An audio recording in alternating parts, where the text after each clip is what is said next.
Hey, this video is sponsored by Audible, and they're giving away another free month in the description below. If you haven't heard me talk about Audible before, well, it's what I use to listen to all of my Star Wars audiobooks. And the great thing about it is that you can listen to whatever audiobook you want. They got thousands of different titles, whether it be Star Wars, fantasy, documentaries, podcasts, comedies, whatever. Now, with your membership, every month you get a new token, and with this token, you can get a free Audible title of your choice. With the Star Wars ones, they're really cool and fun because they have not just narration, which is beautifully done, but they have officially licensed music from Lucasfilm. When I was listening to Brotherhood, for example, it was literally like an extension of Attack of the Clones, or rather a prequel to Attack of the Clones with the same kind of music. You get voice acting, you get music, you get sound effects, so you can actually hear the lightsabers humming and clashing, blasters being shot, ships being flown. Now, with this free month's membership that I'm giving away in the description, I want you guys to go check out, well, really whatever you want. There's thousands of titles. I think it's best that we get caught up and ready for Andor, which comes out August 31st.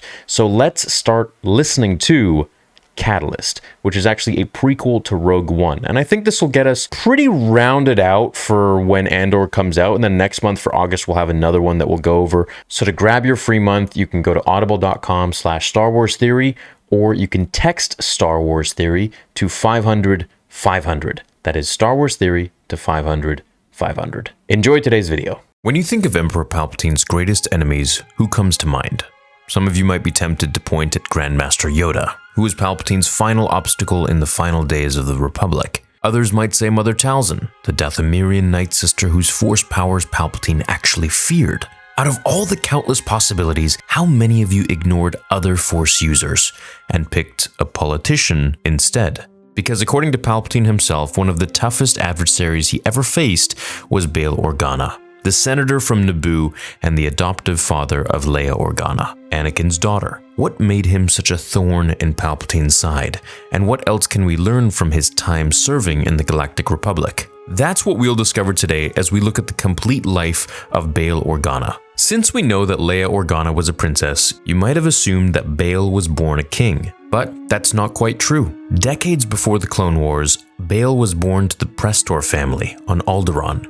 The world was one of the most ancient in the known galaxy, and one of the original members that founded the First Galactic Republic around 25,000 BBY. By Bail's time, the world of Alderaan earned its status as one of the leading voices in the galaxy. Its representatives had the ability to sway the entire Senate with a single speech, something Alderaanians had earned by their centuries of peaceful leadership. When he was only a boy, Bail met Breha Organa. Even at a young age, Bail was smitten with the princess, and after years of courting, the pair married. Although marrying someone like Bail wasn't a deal breaker for Breha's guardians, they weren't really thrilled by the idea of the Organa family name dying out. And Bail, always the kind and compassionate one, decided that it wasn't a terribly big deal to take on his wife's name.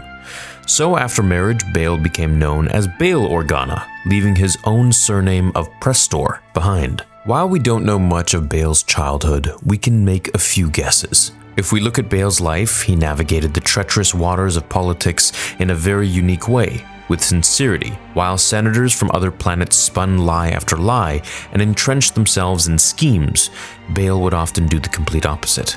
He would sympathetically lend his peers an ear, listen to their concerns, and honestly speak his mind on the matter. As a child, that simple earnestness was something that must have endeared him to his wife, Breha. And his own curious personality was probably why he was so fascinated with the giant flying whales he read about from naval reports, known as Purrgils. As you can see, Bail was always interested in adventure and helping people. In the years before the Clone Wars, when Bail was just a junior senator, it was hard for his peers to dislike him. Even Count Dooku, the Jedi Master and eventual Sith Lord, thought that Organa was one of the few good ones in the Senate, before he withdrew to lead the separatist movement.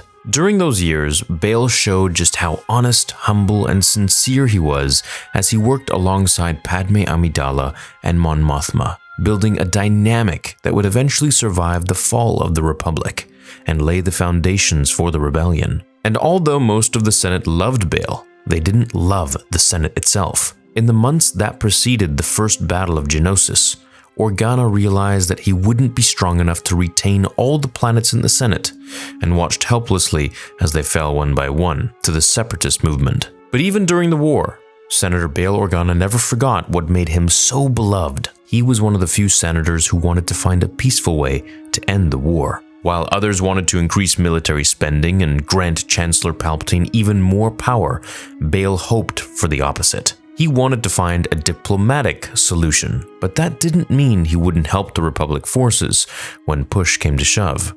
Bail believed in the Republic and the Jedi that protected it, and he was always eager to help. When Grand Master Yoda or Obi-Wan Kenobi needed the Senator's aid, he would often lend a hand, and vice versa, of course. Bail's love for the Jedi and his own personal relationship with Padme prompted him to save the lives of Yoda, Obi-Wan Kenobi, and assist in the hiding of Luke and Leia Skywalker in the aftermath of Order 66. Without Bail Organa, the surviving Jedi might have never survived, and the fate of the Skywalker twins could have been drastically darker. After Yoda and Obi-Wan departed from their respective new worlds, Bail returned to the Senate. Now, under the leadership of Emperor Palpatine, it had been reorganized into the Imperial Senate, something that Organa refused to tolerate. From the very first days of the Empire, Senator Bail Organa worked to undermine it. Whether he received word about Imperial troop movements, he was sure to notify the independent rebel cells that needed the intel. Organa eventually recruited his friends into the action, and together they helped revolutionaries and rogue Jedi around the galaxy. Soon, this would lead him to Ahsoka Tano, who had left the Jedi Order before the final days of the Republic. After a tense first mission, Tano eventually joined Bail Organa's movement against the Empire and became the first intelligence officer for the rebellion. As the years following the fall of the Republic passed, Bail managed to keep his double life a secret from the public.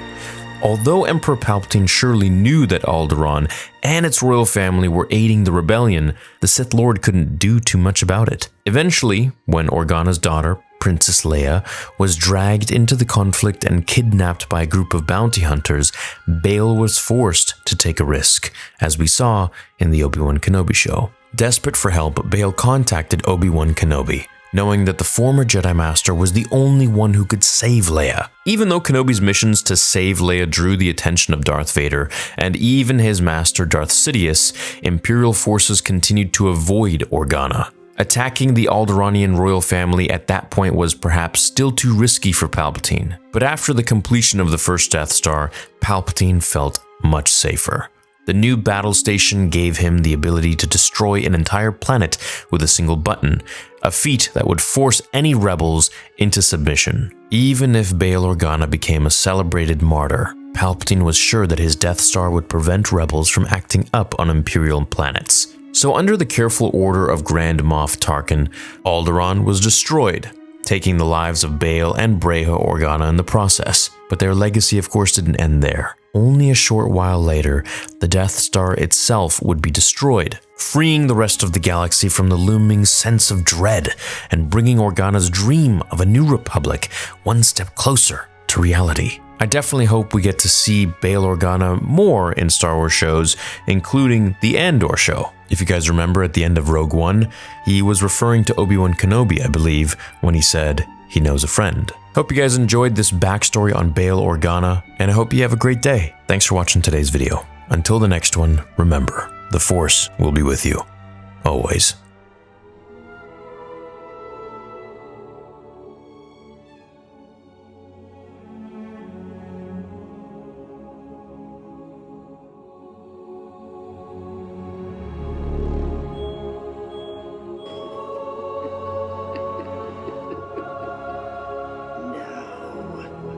Fulfill your destiny.